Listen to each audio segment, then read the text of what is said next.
Olá! Hoje a gente vai mergulhar num assunto que mexe com o bolso de todo mundo: a nova governança nas contratações públicas aqui no Brasil. Parece um tema complicado, né? Mas na verdade é sobre como o Estado gasta o nosso dinheiro. E entender essa mudança é fundamental para saber se ele está sendo bem usado. Vamos lá! E para a gente ter uma ideia do tamanho da coisa, olha só esse número: 12%. 12% de tudo o que o Brasil produz no ano. É isso que as contratações públicas movimentam, segundo os dados oficiais. A gente está falando de uma quantidade, assim, colossal de recursos. Por isso que a gestão correta desse dinheiro é algo absolutamente crucial. Bom, e qual vai ser o nosso caminho? A gente vai entender esse sistema como se estivesse construindo uma fortaleza para proteger o dinheiro público. Primeiro vamos ver por que a governança é a grande aposta. Depois, vamos dar uma olhada no novo manual de regras. Na sequência, as ferramentas práticas contra o desperdício. Quem são os guardiões do sistema e, no fim das contas, o que a gente ganha com tudo isso? Então, começando pela primeira parte, governança, a grande aposta.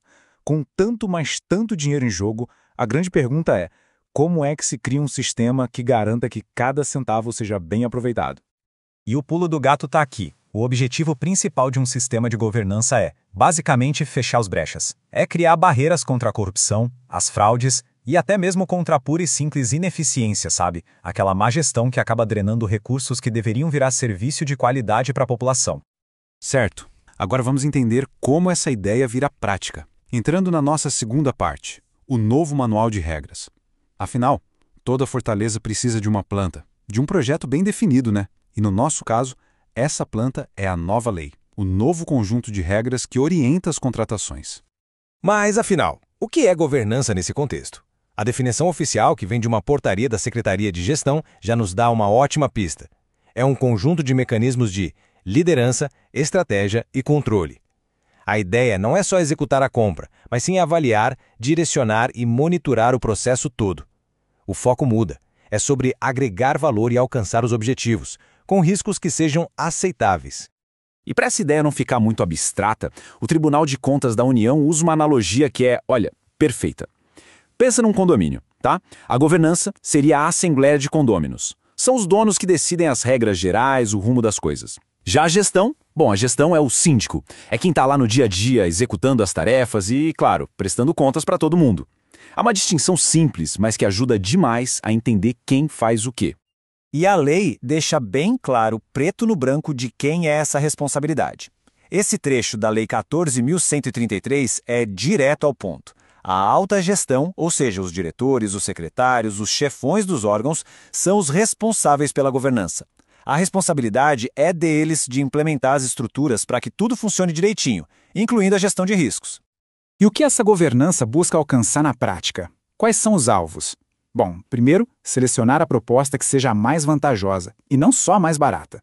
Segundo, garantir que todo mundo seja tratado igual e que a competição seja justa. Terceiro, um ponto super importante: evitar o sobrepreço e o superfaturamento. E por último, usar o poder de compra gigante que o Estado tem para incentivar a inovação e o desenvolvimento sustentável. Ok, vamos para a parte 3 para ver as engrenagens disso funcionando. Ferramentas contra o desperdício. Se a governança é a estratégia geral, essas ferramentas são as muralhas e os sistemas de defesa que são erguidos para proteger os recursos. No coração disso tudo, existe um desafio clássico da administração, que a gente chama de problema do principal agente. É simples de entender. A sociedade é o principal, a dona do dinheiro. Os servidores públicos são os agentes que administram esse dinheiro. A grande questão é: como garantir que os agentes sempre ajam pensando nos interesses do principal e não nos seus próprios? É para resolver esse dilema que os mecanismos de controle existem. E para construir essa proteção, se usa um modelo bem interessante, em camadas, conhecido como as 3 linhas de defesa. A primeira linha é a própria gestão, quem está lá na ponta executando. A segunda linha é a supervisão de riscos e o compliance, que ficam de olho na primeira linha. E a terceira, a auditoria interna, faz uma avaliação totalmente independente do sistema todo. É como se fosse um controle com várias camadas de segurança. Muito bem, vamos em frente para a nossa quarta seção, os guardiões do sistema. Porque além das defesas que ficam dentro dos muros da fortaleza, existem as torres de vigilância externas, que garantem que tudo está funcionando como deveria. E esses guardiões são os famosos órgãos de controle externo, instituições como o TCU, o Tribunal de Contas da União, e a CGU, a Controladoria Geral da União. O papel deles é justamente fiscalizar de fora, auditar e garantir que as regras do jogo estão sendo seguidas. Eles são uma peça fundamental para que exista a prestação de contas de verdade. E com isso, a gente chega na nossa última parte, que é a mais importante. O que ganhamos com isso? Depois de montar toda essa estrutura, de construir essa fortaleza, qual é o resultado que a gente, como sociedade, pode esperar? Então, depois de passar por tudo isso, governança, regras, controles, 3 linhas de defesa, qual é o objetivo final dessa história toda? Para que serve tudo isso?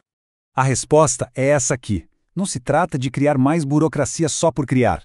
O grande objetivo é gerar valor público de verdade. É fazer com que as pessoas voltem a confiar nas instituições.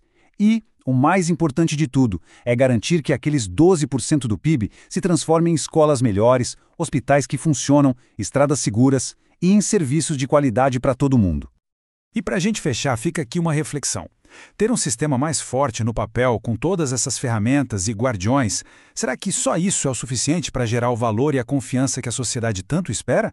Ou será que a mudança de cultura e o compromisso real com a integridade no dia a dia são a peça que realmente faz essa engrenagem toda girar? Fica aí a pergunta.